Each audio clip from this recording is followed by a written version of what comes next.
leitura do Evangelho de Mateus, capítulo 22, versículos 34 a 40. O amor mexe conosco, o amor mexe tanto conosco, de tal modo que a nossa vida com amor é de um jeito, sem amor é de outro jeito.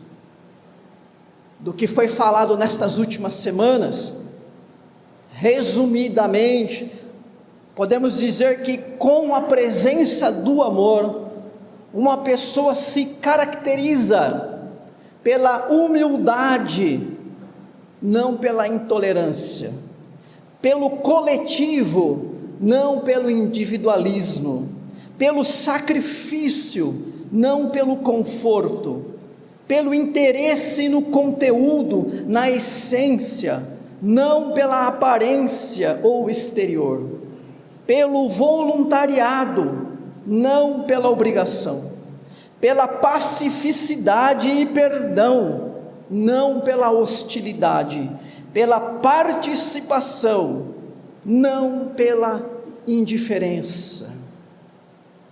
E outras características mais, que poderiam e podem ser acrescentados, e acrescentando sempre algo bom e para o bem, pois é só isso que pode vir do amor. Não é à toa que as Escrituras falam tanto do amor.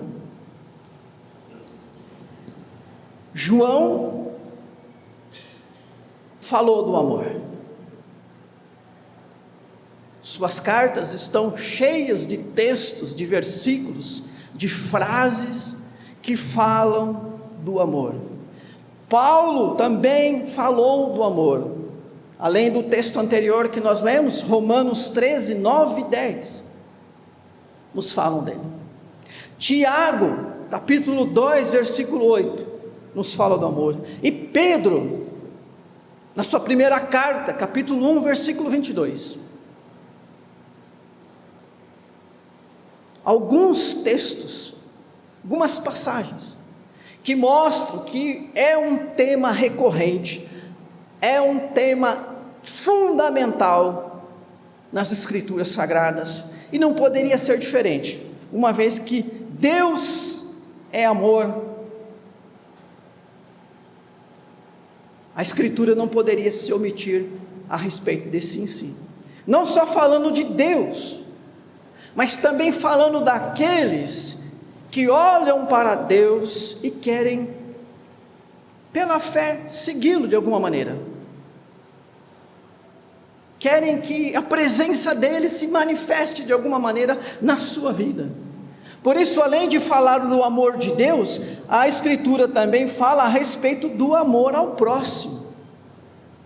Os apóstolos falaram, os escritores da Escritura Sagrada falaram, e lógico, claro, Jesus também falou do amor.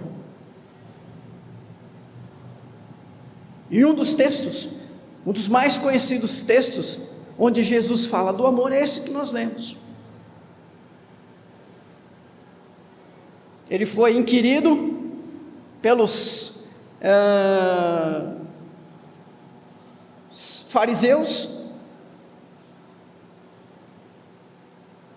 que de alguma maneira queriam pegar um ponto fraco de Jesus, ver Jesus cometendo algum tipo de erro, para que pudesse desacreditá-lo, pudesse acusá-lo de alguma falsidade, heresia, pudessem achar uma desculpa para fazer o que no fim acabaram fazendo, o condenando. Questionam Jesus sobre o grande mandamento na lei, e Jesus dá essa resposta tão conhecida: amarás o Senhor teu Deus de todo o teu coração, de toda a tua alma, de todo o teu entendimento. Isso ele vai buscar lá em Deuteronômio 6,5, está lá já. Jesus cita então esse texto, e depois ele diz que semelhante a este, ou como este, ou de alguma maneira intrínseco a esse, está o de amar o próximo como a si mesmo. Isso também ele traz lá de Levítico 19, versículo 18, ele também cita o texto da Escritura. Jesus então não precisa inventar um artigo da lei, ele não precisa dizer, olha, foi esquecido de dizer, Moisés se omitiu, então eu vou falar. Não, ele traz algo que já era conhecido, mas coloca numa ênfase e dá um valor tal, porque ele termina dizendo, destes 2 mandamentos dependem toda a lei e os profetas. E eu quero me focar hoje a respeito do amor ao próximo, especialmente então do amor ao próximo como a si mesmo, como está aí no versículo 39, a Escritura ensina que nós temos que amar ao próximo como a si mesmo. A primeira pergunta é: o que significa isso? Quais as implicações de amar ao próximo como a si mesmo? Amar ao próximo, de que maneira? Como a si mesmo. O que isso significa? Quais as implicações disso? Amar o próximo como a si mesmo não é renegar-se, não é se anular, se inferiorizar, se desprezar diante do outro. Quando somos ensinados a amar o próximo como a si mesmo, não somos ensinados a nos desvalorizar de tal maneira que nos tornemos insignificantes e nulos, enquanto o próximo assume um verdadeiro valor. Não é nesse sentido. Amar ao próximo como a si mesmo é de fácil entendimento. Nós estamos falando de um ser humano amando o outro ser humano. Nós estamos falando de uma pessoa amando outra pessoa. Afinal, o próximo quem é? Senão alguém igual a nós. Esse é o próximo. Então, amar ao próximo com a si mesmo é amar ao outro em pé de perfeita igualdade, sem anular a sua individualidade.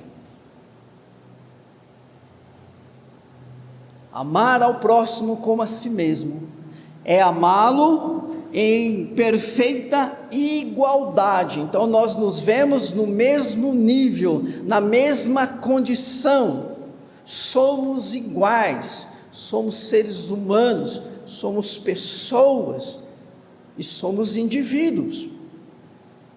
Então, enquanto somos iguais como seres humanos e pessoas, nem somos maiores e nem menores, nem valemos mais, nem valemos menos, estamos em perfeita igualdade, mas também entendemos que há uma individualidade. Amar ao próximo como a si mesmo não é amar a si mesmo, ponto final.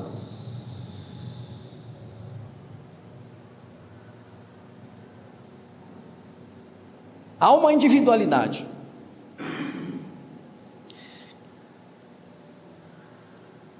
Hoje em dia fala-se muito da igualdade social, igualdade racial e igualdade de gênero. Amar ao próximo como a si mesmo é entender que existe essa igualdade. E esses temas, igualdade social, racial e de gênero, estão presentes, fazem parte da vida, e nós temos que saber lidar com isso. Olhando, irmãos e irmãs, para a nossa sociedade, não é difícil reconhecer quanta desigualdade social existe nela. Por que há tanta desigualdade social? A desigualdade social entre ricos e pobres, há desigualdade social entre brancos e negros, há desigualdade social entre homens e mulheres.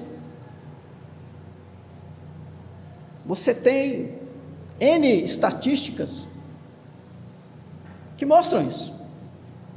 Como que na nossa sociedade há um privilégio, há uma tendência de favorecimento em favor dos ricos em detrimento dos pobres,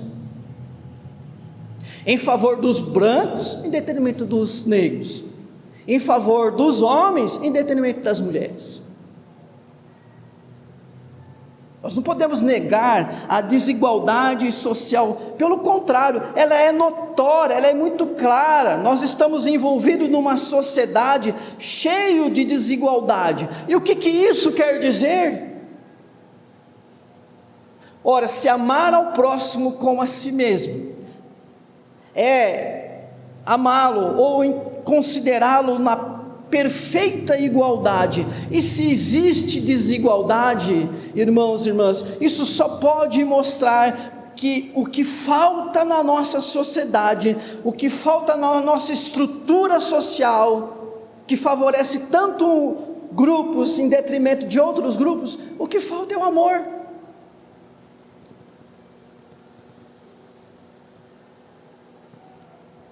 Se fôssemos constituídos de uma sociedade que amasse o próximo como a si mesmo, conforme ensina a Escritura Sagrada, conforme ensinou Jesus,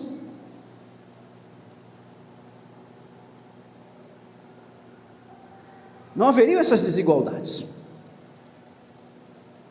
Agora, da nossa sociedade, isso é esperado. Por que é esperado?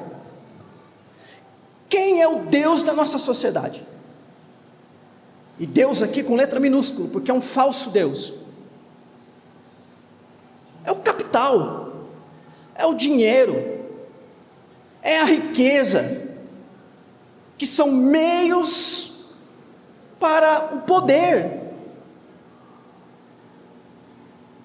Então, numa sociedade que adora as posses, o ter, o possuir e o consumir, é claro que ela vai favorecer aqueles que de alguma maneira têm historicamente o domínio sobre essas coisas.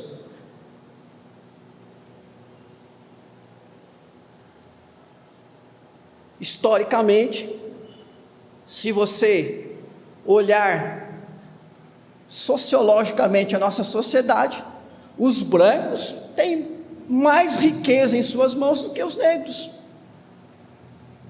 Os homens têm mais poder de adquirir dinheiro, e sabe-se que, por exemplo, os homens aqui no Brasil ganham, se eu não me engano, 3 vezes mais que as mulheres, na média, alguma coisa assim. Mas isso é histórico, isso é resquício de um momento de machismo que a nossa sociedade viveu. Mas o que eu posso esperar de uma sociedade que adora o dinheiro, que se curva para ele? Agora, irmãos e irmãs, eu como cristão, olhando para esse texto, não posso contribuir para que isso aconteça. Faço parte de uma sociedade que favorece a desigualdade, mas eu, individualmente, eu como pessoa, como cristão, eu não posso colaborar para isso. Por isso, irmãos e irmãs, nós temos que usar o nosso dinheiro com espírito crítico. Será que a maneira como nós usamos as nossas posses, o nosso dinheiro, será que a maneira como nós nos manifestamos nos processos eleitorais, será que a maneira como nós nos manifestamos e educamos os nossos filhos, de alguma maneira combatem essa desigualdade ou favorecem? Ela é histórica. Agora, nós cristãos não podemos ser aqueles que vão contribuir para que ela continue. Porque quem sabe os nossos filhos, mais provavelmente os nossos netos, e talvez os nossos bisnetos, que vão estar ativos na sociedade daqui a algumas décadas, possam ter diante de si uma sociedade melhor, mais igual. Mas isso vai depender dos cristãos, nós, através de atitudes verdadeiras de amor ao próximo, como a si mesmo, mostrar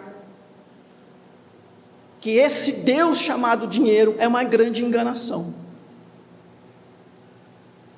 e é um Deus falido, porque o dinheiro só tem valor enquanto nós estamos vivos, e ninguém aqui vai ficar vivo para sempre. A sua alma é imortal, e o seu corpo vai ressurgir, mas antes disso, você vai para a cova, e tudo que você tem, todo o poder, toda a riqueza, vai ficar, talvez como um legado, uma herança, ou talvez como causa de discórdia, de briga. Então a nossa sociedade, ela fala de igualdade, mas lembra que a gente falou no início, a gente não pode ser aquele que só fala e não pratica. Então igualdade está aí, você entra nas empresas, você entra em laboratórios, você entra em consultórios, você entra nas escolas, em repartições públicas, e está lá, nossa visão é a favor da igualdade, mas quem está praticando a igualdade? Quem pratica de fato a igualdade? Aqueles que amam o próximo como a si mesmo, esse sim. Mas lembra que eu disse que amar o próximo como a si mesmo é reconhecer uma perfeita igualdade com ele, mas também reconhecer a sua individualidade.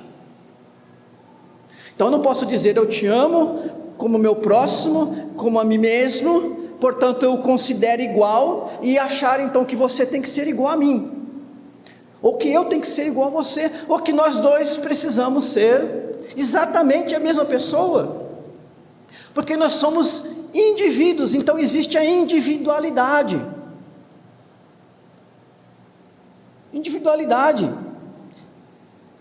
Então, ao mesmo tempo que se fala de igualdade, se fala também de diversidade, e esse é um assunto complicado, esse é o assunto que nós cristãos apanhamos de todo o lado hoje na sociedade, quando se fala de diversidade. Somos acusados de todos os tipos e formas de fobias, não é isso? Quando se trata de diversidade. Agora, irmãos e irmãs, para lidar com a diversidade, ou seja, somos iguais, mas ao mesmo tempo cada um é um indivíduo.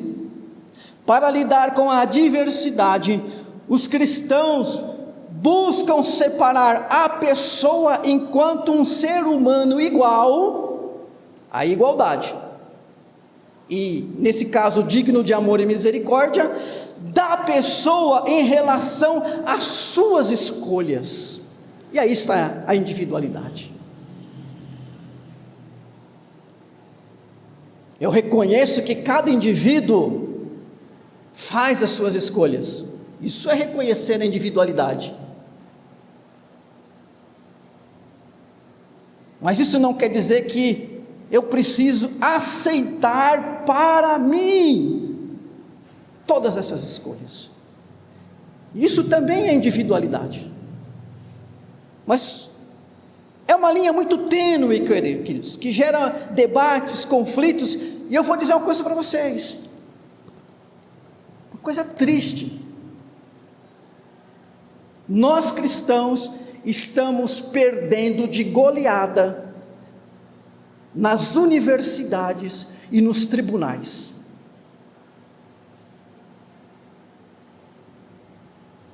Quando o assunto é diversidade.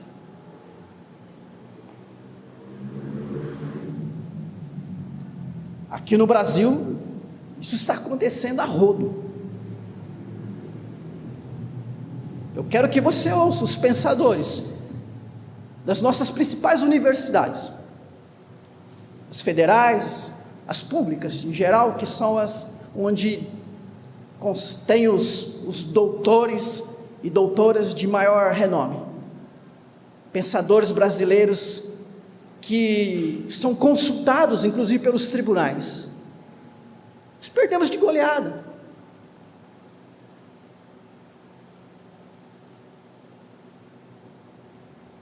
Mas o que a gente vai fazer? Amar ao próximo como a si mesmo, vê-lo como um igual, entender que ele é um indivíduo, mas nossas escolhas nós vamos pautar onde? Na palavra de Deus. Cada pessoa faz sua escolha, vive como quer, mas nós cristãos também fazemos a nossa escolha, sabemos como queremos viver, e nós queremos também ser respeitados sobre isso. Então, irmãos e irmãs, isso é amar ao próximo como a si mesmo. Mas em segundo lugar, entrando aqui num segundo ponto, que diz mais a respeito da temática aqui da mensagem, como alguém pode amar ao próximo como a si mesmo, se esta pessoa não ama a si mesmo?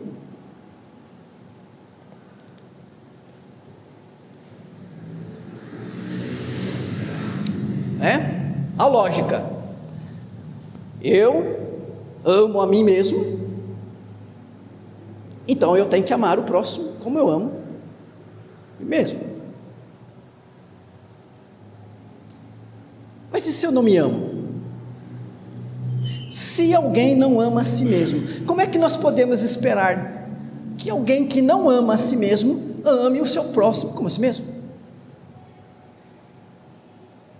Pastor, é impossível alguém que não se ama. Paulo disse isso, disse Efésios 5, 28, 29, eu vou ler: assim também o marido deve amar a sua esposa como ama o próprio corpo. Quem ama a esposa, ama a si mesmo. Essa é a frase que mais me chama a atenção, porque ninguém jamais odiou o seu próprio corpo, ao contrário, o alimenta e cuida dele, como também Cristo faz com a igreja. Então Paulo está dizendo o seguinte: o marido ama o próprio corpo, ele cuida do corpo, ele se protege, ele se alimenta, ele quer o melhor para o seu bem-estar. E a gente pode pensar aqui num bem-estar não só físico, mas também mental. Quer ter paz, quer ser feliz. Ora, se você ama a sua esposa como a si mesmo, você ama a esposa como você ama o seu próprio corpo, e o que você quer para o seu corpo é o melhor, então isso significa que você quer o melhor para a sua esposa.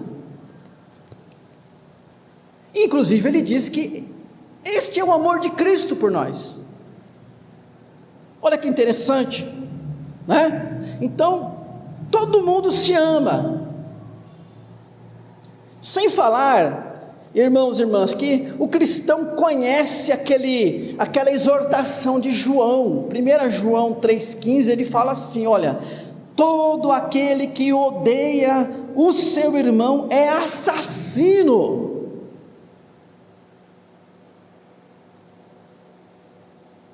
E vocês sabem que todo assassino não tem a vida eterna permanente em si. Então falar assim, parece que falar de alguém que não ama a si mesmo, parece uma coisa inexistente. Mas irmãos e irmãs, se considerarmos uma pessoa saudável, sim, uma pessoa saudável uma das suas características é que ela ama a si mesma. Agora nós temos que entender, irmãos e irmãs, que nós vivemos em meio a pessoas doentes também. Doentes. Há pessoas que estão psiquicamente doentes, de tal modo que elas não amam a si mesmas. Vou dar exemplos. Você já ficou deprimido? Já passou por um período de depressão? Ou já viveu com uma pessoa assim?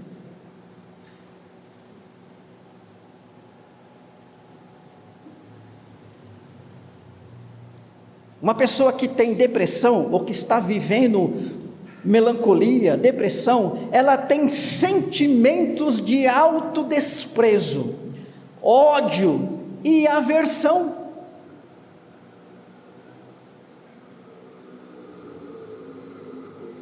Se ela não tivesse deprimida, ela amaria a si mesma. Claro, sim, numa condição saudável.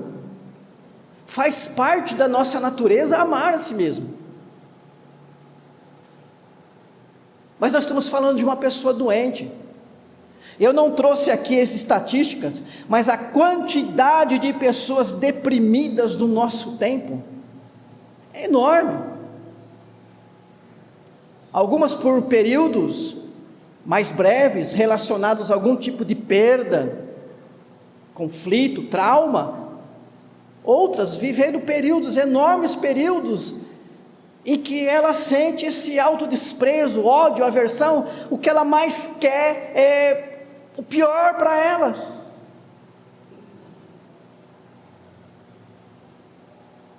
A gente chega com uma pessoa deprimida e diz: não, levanta aí, erga a cabeça e vai, esquece isso. Alguém já fez isso e adiantou? Ela está doente. Ela está doente. Como é que eu posso então chegar para uma pessoa deprimida e falar: olha, você está se odiando nesse momento, mas você tem que amar o próximo como a si mesmo, e apontar o dedo na cara dela? Isso vai contribuir ou não? Há pessoas também, irmãos e irmãs, que ou pela depressão, ou por um outro problema, vive a experiência da baixa autoestima. Quem tem depressão tende a ter baixa autoestima. Mas nem sempre a baixa autoestima está relacionada à depressão, ela pode ser por outros motivos. E uma pessoa com baixa autoestima, ela vive de maneira limitada, ela não confia em si mesmo, nos seus potenciais e valores, ela menospreza a si mesmo, ela se inferioriza, ela deixa que as oportunidades passem por ela, não luta por um espaço, por um afeto, por uma chance de se realizar, não tem coragem de participar de grupo de amigos. A baixa autoestima é uma doença. É uma doença psíquica, e muitas pessoas estão vivendo a baixa autoestima. Às vezes a pessoa quer compensar isso, comprando um carro do último tipo, comprando a casa que ele nem pode pagar, num bairro que ele nem poderia morar, às vezes usando uma roupa cara. Por quê? Porque nós vivemos no mundo da aparência, e de alguma maneira a pessoa não quer mostrar o que ela sente, ela precisa mostrar, uma aparência diferente, ela precisa ser valorizada, reconhecida, principalmente se você está buscando um espaço no mercado de trabalho. Mas quando você para ouvir, e se a pessoa tiver coragem de expressar o que ela pensa de si mesma, ela vai se dizer que ela se sente mal amada e incapaz, que ela está sempre mal-humorada, que ela se sente frágil, incapaz de se defender, de enfrentar desafios, que ela não se valoriza e está sempre se sentindo por baixo.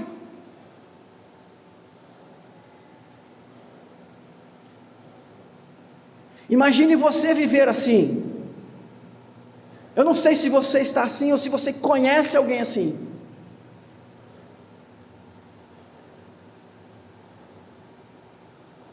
Isso precisa, irmãos e irmãs, da nossa parte é um sentimento de misericórdia.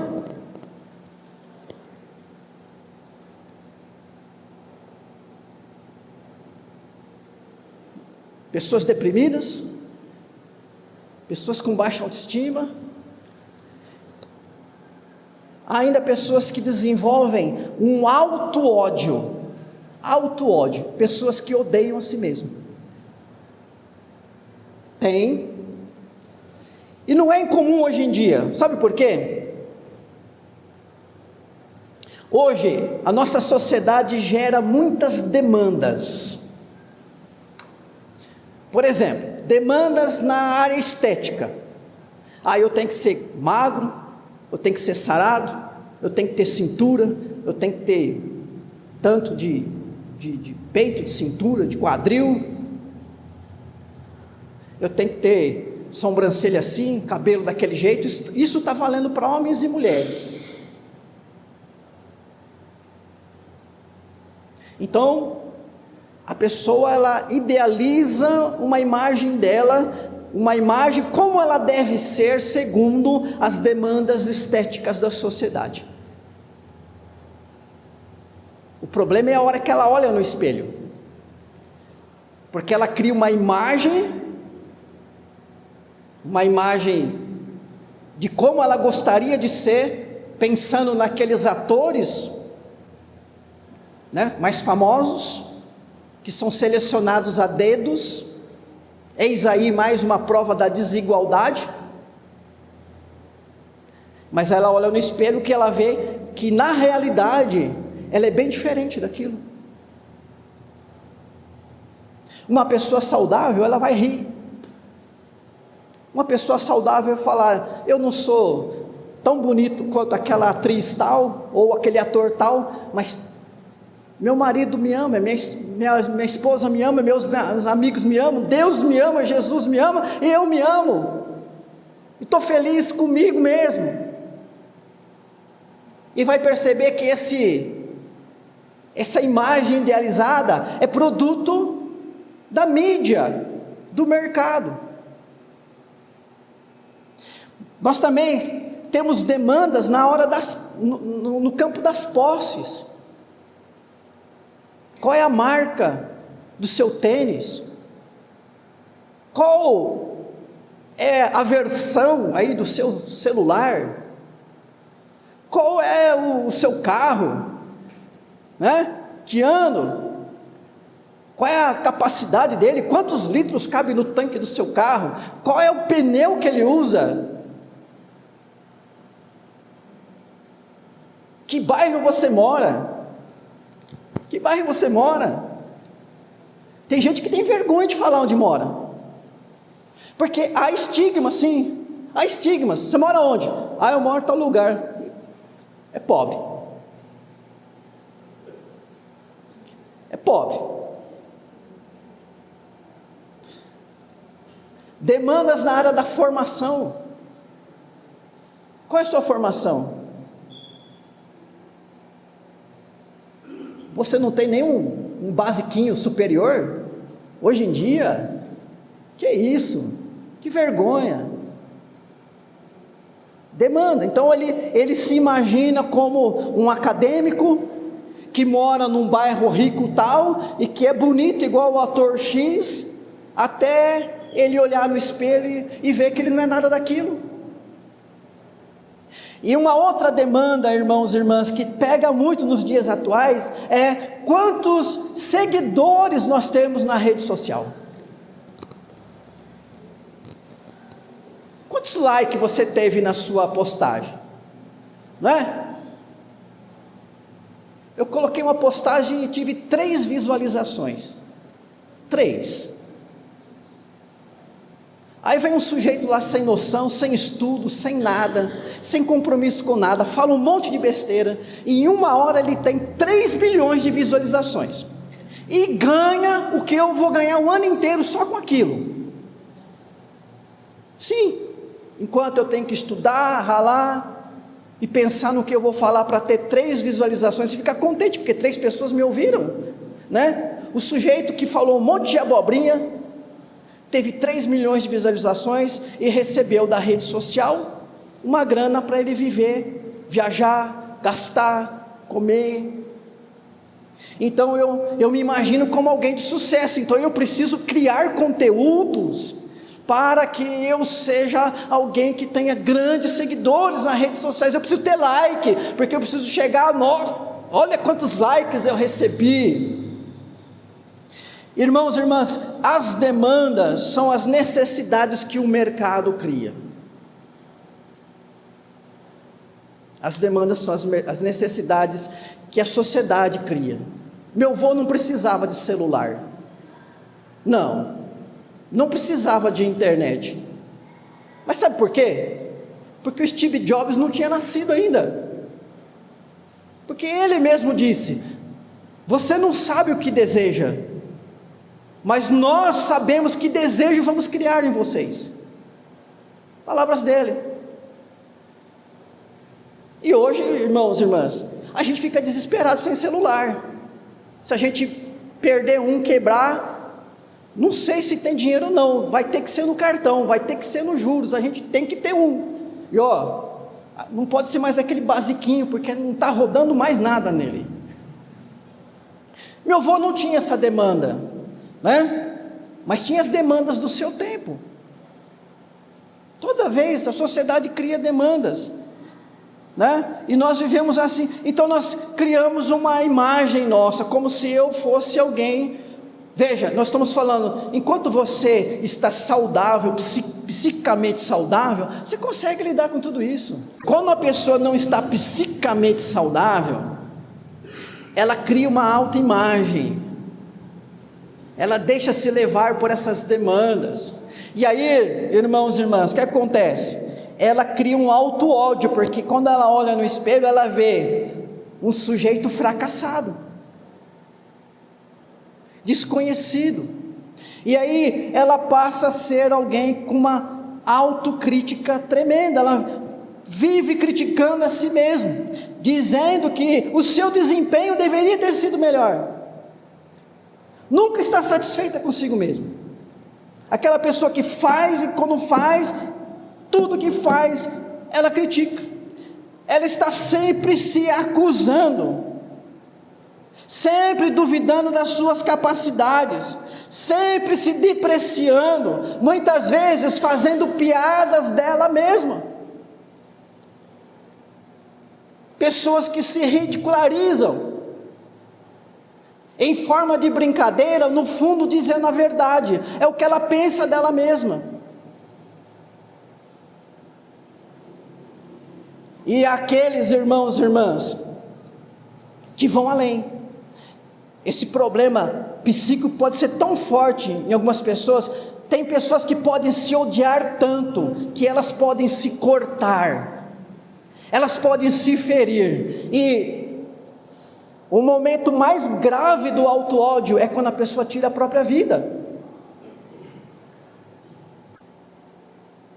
Então, irmãos e irmãs, por diversos motivos, eu não estou falando de você, talvez sim, talvez não, eu estou pensando que esse mandamento, Jesus não está falando assim, aqui na igreja nós temos 20 membros, né, mais ou menos, 25, 30, Jesus falou assim, Alexandre, você tem que amar aqueles 25, 30, é isso? O mandamento de Jesus é direcionado para um pequeno grupo? Qual é o grande mandamento da lei? Ame o seu próximo como a si mesmo. Isso significa, irmãos e irmãs, que nós temos que amar as pessoas. Que pessoas? Da minha família, do meu trabalho, da minha rede de relacionamentos, e às vezes até pessoas distantes. Amar os nossos conterrâneos no Rio Grande do Sul pelo que passaram? Por que não?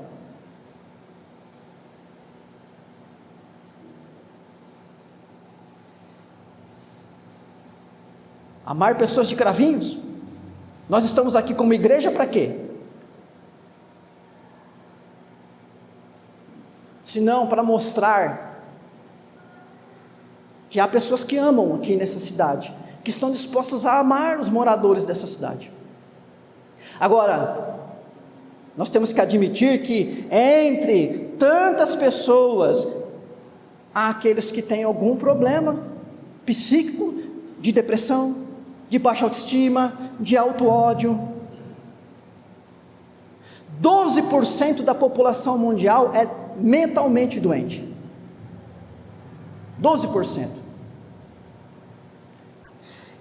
A questão agora é: como amar ao próximo quando ele não ama nem a si mesmo?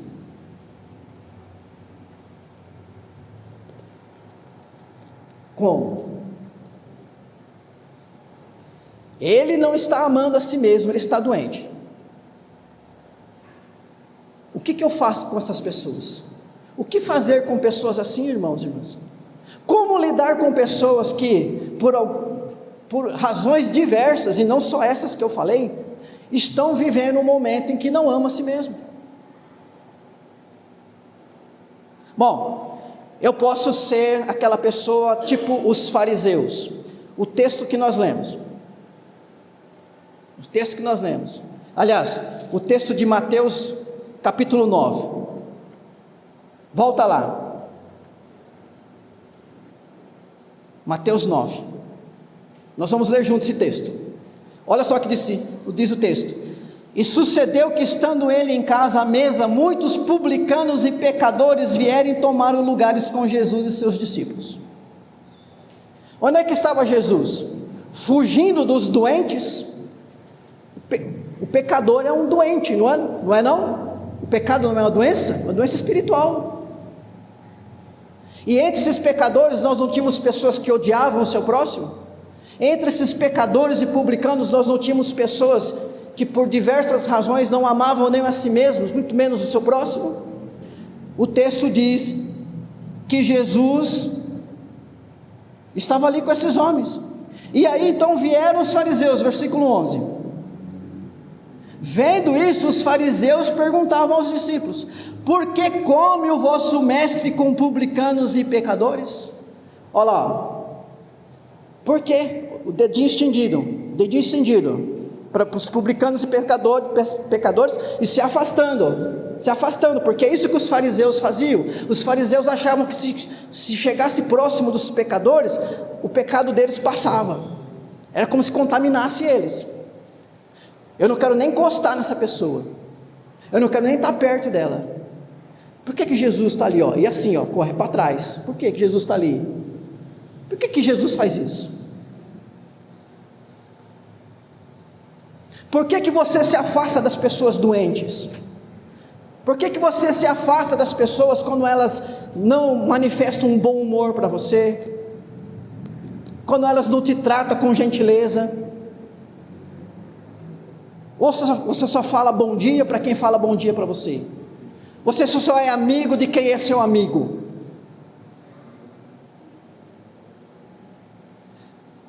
E aí a resposta de Jesus, versículo 12: mas Jesus, ouvindo, disse: os sãos não precisam de médico, e sim os doentes.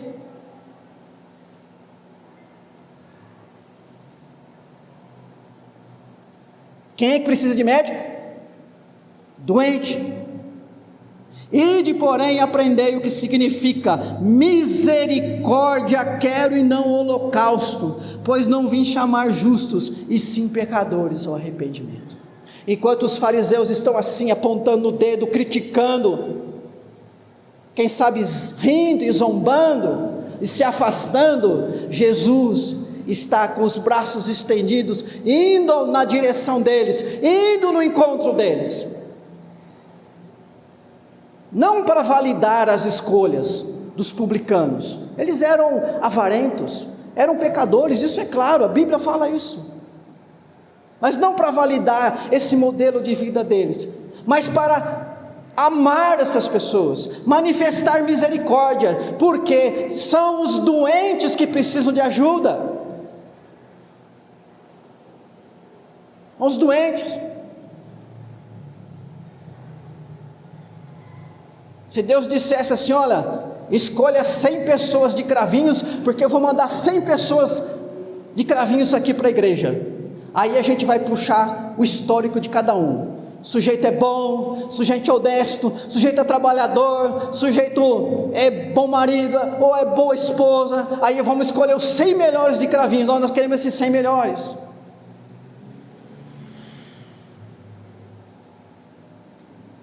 Ou poderíamos fazer diferente, né? Escolher 100 doentes para vir aqui, para serem amados, para serem tratados. Vai dar trabalho, meus irmãos, vai dar muito trabalho. Lidar com gente doente é trabalhoso. Quem cuida ou cuidou de doente sabe como é difícil, não é?